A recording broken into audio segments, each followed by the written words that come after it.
Welcome to Parvati fashion studio. ఈరోజు నేను చున్నీ ఉంది కదా, చున్నీకి నార్మల్ ప్లీట్స్ యూజ్ చేసి డెకరేటివ్గా ఎలా స్టిచ్చింగ్ చేయాలన్నది ఈ వీడియోలో నేను మీకు చూపిస్తున్నాను. ఈ ప్లీట్స్ ఏ విధంగా పెట్టుకోవాలన్నది ఇదివరకు వీడియోలో నేను చూపించాను. ఇక్కడ నేను పెట్టింది అంటే చూపించేది చాలా చిన్న చిన్న ప్లీట్స్. సో ఈ విధంగా చున్నీకి టూ సైడ్స్ అంటే అంచులు ఉంటాయి కదా, అంచులకి మీరు కావాలనుకుంటే చుట్టూతో కూడా ఈ ప్లీట్స్ అనేవి పెట్టుకోవచ్చు. దీనికి కొంచెం క్లాత్ అనేది ఎక్కువ పడుతుంది. మనము క్లాత్ చున్నీకి 2 మీటర్స్ కానీ 2.25 మీటర్స్ కానీ లేదా 2.5 మీటర్స్ కానీ మనము తీసుకుంటాం. అంటే మన యొక్క హైట్ని బట్టి మనం ఎంతవరకు చున్నీ వేస్తామన్న దాన్ని బట్టి మనం చున్నీ క్లాత్ని తీసుకోవాలన్నమాట. ఈ క్లాత్కి ఇది పోను మనకి ప్లీట్స్ పెట్టుకోవడానికి కొంచెం ఎక్స్ట్రా క్లాత్ కావాలి. అలా ఇదే విధంగా ప్లీట్స్ని యూజ్ చేసి మనం డెకరేటివ్గా అంటే మనకి లేసెస్ ఏమీ లేకుండా జస్ట్ సింపుల్గా ఏ విధంగా యూజ్ చేయాలన్నది ఈ వీడియోలో నేను మీకు చూపిస్తున్నాను. ఈ ప్లీట్స్ని మనము లంగాలకు కూడా కింద అంచులు యూజ్ చేసుకోవచ్చు కదా. సో ఫస్ట్ మన దగ్గర ఏదైతే క్లాత్ చున్నీ క్లాత్ ఉందో ఆ ఎడ్జ్ పార్ట్ మనకి చుట్టూతో ప్లీట్స్ కావాలి అనుకుంటే రా ఎడ్జెస్ పెట్టుకోవచ్చు. లేదు ఓన్లీ అంచుల వైపు మాత్రమే ప్లీట్స్ కావాలనుకుంటే ఒక సైడ్ మనం ఫినిషింగ్ అనేది ఇచ్చేసుకోవాలి. డబుల్ ఫోల్డింగ్ చేసుకొని ఫినిషింగ్ ఇచ్చుకోవాలన్నమాట. సో ఈ ప్లీట్ విడ్త్ క్లాత్ యొక్క విడ్త్ని నేను 2.5 ఇంచెస్గా తీసుకున్నాను. ఈ వీడియోలో చూపించిన విధంగా చిన్న ప్లీట్ కావాలనుకుంటే 2.5 ఇంచెస్ అనేది విడ్త్ అనమాట. లెంత్ మనం ఎంత ప్లీట్స్ కావాలనుకున్నంటే మన చున్నీకి డబుల్ కానీ త్రిబుల్ లెంత్ కానీ మనం తీసుకోవాలి. సో మనకి ఒక సైడ్ మనకి ప్లీట్స్ అనేవి అవసరం లేదంటే ఓన్లీ రా ఎడ్జెస్ మాత్రమే మనం తీసుకుంటున్నాం కదా. సో ఇక్కడ చూసారా రా ఎడ్జ్, ఇంకో సైడ్ మనం ఏదైతే ఎక్స్ట్రా ఉందో అది ట్రిమ్ చేసుకున్నాము. ఆ ట్రిమ్ చేసిన క్లాత్ని మనం ప్లీట్స్గా యూజ్ చేస్తున్నాం అనమాట.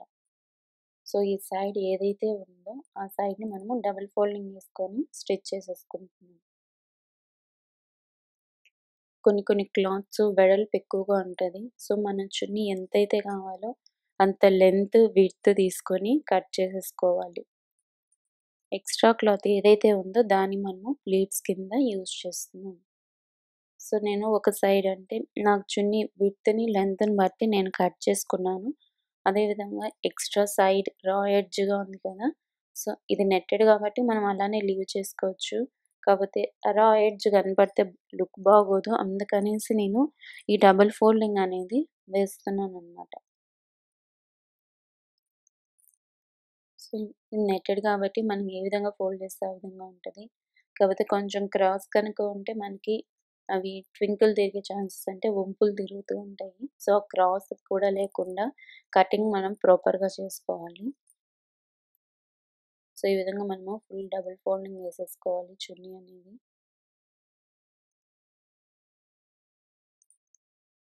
ఒకవేళ మీకు డబుల్ ఫోల్డింగ్ ఇష్టం లేకపోతే మీరు ఇక్కడ కూడా ప్లీట్స్ అనేవి పెట్టుకోవచ్చు, అది మీ దగ్గర ఉన్న క్లాత్ని బట్టి. సో ఈ విధంగా డబుల్ ఫోల్డింగ్ అనేది వేసుకోవాలి. సో ఇప్పుడు మనకి ఒక సైడ్ అంటే రా ఎడ్జెస్ అంటే అంచు భాగాలు ఉన్నాయి కదా, ఈ అంచు భాగాలకి మనము ప్లీట్స్ అనేవి పెడతాం అన్నమాట. ఈ ప్లీట్స్కి నేను క్లాత్ కొంచెం ఎక్స్ట్రా క్లాత్ అంటే 2.5 ఇంచెస్ చూపించాను కదా విడ్త్ అనేది.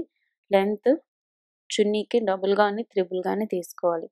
ఫస్ట్ ఈ విధంగా మనము ఫోల్డ్ చేసుకోవాలి, సెంటర్కి ఫోల్డ్ చేసుకోవాలి. 2.5 ఇంచ్ క్లాత్ని సెంటర్కి ఫోల్డ్ చేసుకొని మనము ప్లీట్స్ పెట్టుకుంటూ స్టిచ్చింగ్ చేసుకోవడం రావాలి. ఫస్ట్ మీరు చెక్ చేసుకోండి, ఆ ఎడ్జ్ పార్ట్ని మనం క్లోజ్ అంటే లోపలికి మార్చుకొని స్టిచ్ చేయడం స్టార్ట్ చేస్తే ఏ విధంగా మనకి ఇక్కడ చూసాను నేను దీన్ని లోపలికి పెట్టాను. స్టిచ్ చేసిన తర్వాత మనం టర్న్ చేస్తే అది పైకి కనపడుతుంది. సో ఏదైతే ఈ ఎక్స్ట్రా అంటే ఈ రా ఎడ్జ్ ఉంది కదా ప్లీట్స్కి, అది మన వైపు వచ్చే విధంగా ఫోల్డ్ చేసుకోవాలన్నమాట. వీడియోలో కొంచెం బాగా అబ్జర్వ్ చేయండి. ఇది ఆ ప్లీట్ అంటే ఫస్ట్ ఫోల్డింగ్ అనేది మన వైపుకి వచ్చే విధంగా ఫోల్డ్ చేసుకోవాలి. సో ఇక్కడ నుంచి మనము ఆ ప్లీట్స్ అనేది పెట్టుకుంటూ రావాలి. చాలా చిన్న చిన్న ప్లీట్స్, కొంచెం మీరు ప్లీట్స్ పెట్టుకోవడం బాగా కొంచెం బాగా ఎక్స్పీరియన్స్డ్‌గా ఉంటే డైరెక్ట్‌గా స్టిచ్ చేసుకోవచ్చు. లేదంటే యాజ్ యూజువల్ పుషింగ్ పిన్స్‌ని ఫస్ట్ ఫిక్స్ చేసుకొని తర్వాత స్టిచ్ చేయడం స్టార్ట్ చేయండి.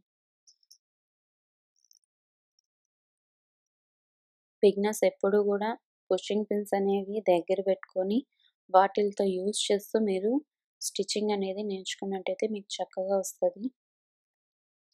మీకు ప్రాక్టీస్ పైన మీ అంతట మీరు అంటే పిన్స్, మెజర్‌మెంట్ సపోర్ట్ లేకుండా జస్ట్ మనకి అలా పెడుతూ ఉంటే ఎంత ప్లీట్ ఎంత వరకు వస్తది అనేది మీకు ప్రాక్టీస్ పైన అది బాగా వచ్చేస్తదనమాట. మీరెంత ఎక్కువ ప్రాక్టీస్ చేస్తే అంత చక్కగా ఇవి వస్తాయి. సో, మీ దగ్గర వేస్ట్ క్లాత్స్ ఉంటాయి గదా! చిన్న చిన్న పీసెస్ మిగిలిపోయినయి వాటిలతో మీరు ప్రాక్టీస్ అనేది చేసుకుంటూ రండి. సో, ఈ విధంగా మనము ఎడ్జ్ పార్ట్ మొత్తము ప్లీట్స్ అనేది పెట్టుకుంటామనమాట. సో, ప్లీట్స్ పెట్టుకునేటప్పుడు మీ ఫింగర్స్ జాగ్రత్త. 1 ప్లీట్ పెట్టుకున్న తర్వాతే మీరు ప్రెషర్ కంట్రోల్‌ని ప్రెస్ చేసుకోండి. ఎందుకంటే ఇవి చాలా చిన్న చిన్న ప్లీట్స్ కదా! మీరు ప్రెషర్ కంట్రోల్ పైన కాలు పెట్టుకొని ప్లీట్స్ పెట్టుకున్నట్టయితే మన ఫింగర్ అనేది నీడిల్ కిందకి వెళ్ళిపోతది. సో, జాగ్రత్తగా మీరు ఈ ప్లీట్స్ అనేవి పెట్టుకుంటూ ఉండండి. లేదు మీకు కొంచెం ఇది పెట్టుకోవడం కష్టంగా అనిపిస్తే మీరు ఏదైనా సన్న ఇన్‌స్ట్రుమెంట్ ఏదన్నా తీసుకొని నీడిల్ గానీ ఏదన్నా తీసుకొని మీరిలా టర్న్ చేసి దాన్ని ఫోల్డింగ్ అనేది చేసుకుంటూ రావాలి.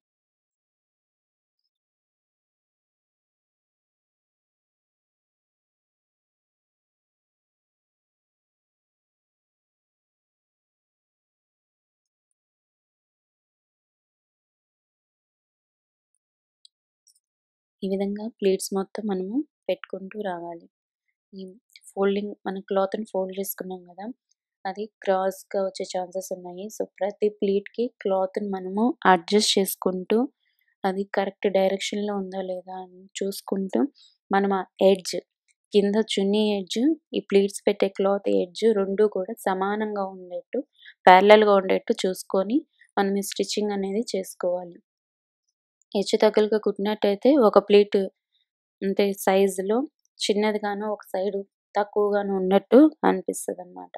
సో, మనం ఎంతైతే సీమింగ్ అలవెన్స్ తీసుకున్నామో అంత సీమింగ్ అలవెన్స్‌తోనే స్టిచ్చింగ్ అనేది కంటిన్యూ చేసుకుంటూ రావాలి. ఒక సైడ్ ఎక్కువగా, ఒక సైడ్ తక్కువగా చేసినట్టయితే మనం ప్లీట్ లెంత్ అనేది తగ్గుతూ ఉంటదనమాట.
మనం ఎడ్జ్ పార్ట్‌కొచ్చేటప్పటికి ఫోల్డింగ్ అనేది లోపలికి అంటే ఫస్ట్‌ది మన సైడ్ ఫోల్డ్ చేసుకున్నాము.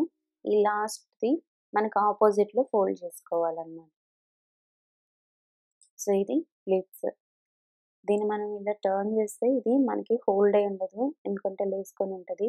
సో, ఈ విధంగా హోల్డ్ అవ్వడానికి మనం ఈ ప్లీట్స్ పైన ఒక స్టిచ్ అనేది ఇవ్వాలి. అలా చేసినట్టయితే అది చక్కగా హోల్డ్ అయ్యి ఉంటది. ఓన్లీ ప్లీట్స్ క్లాత్ పైనే మనము స్టిచ్ అనేది ఇవ్వాలి. కింద సీమింగ్ అలవెన్స్ అంటే ఆ ఖర్చు భాగం ఉంది కదా! ఖర్చు భాగం కూడా ప్లీట్స్ వైపు వచ్చేట్టు మాత్రమే మనము పెట్టుకోవాలి.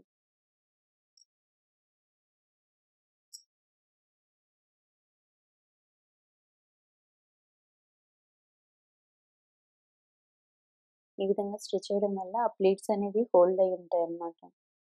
ఎందుకంటే ఇది మనం డబుల్ ఫోల్డింగ్ ఏసి స్టిచ్ చేసాం కదా! మనకి ఫినిషింగ్ కూడా చక్కగా ఉంటది. అదేవిధంగా హోల్డింగ్ అనేది కూడా చక్కగా ఉంటదన్నమాట.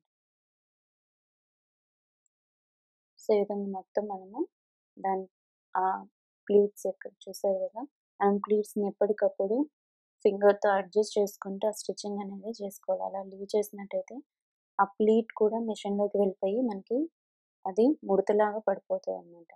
సో, ఒక ఫింగర్‌తో ఆ ప్లీట్‌ని అడ్జస్ట్ చేసుకుంటూ స్టిచ్చింగ్ అనేది చేసుకుంటూ రావాలి.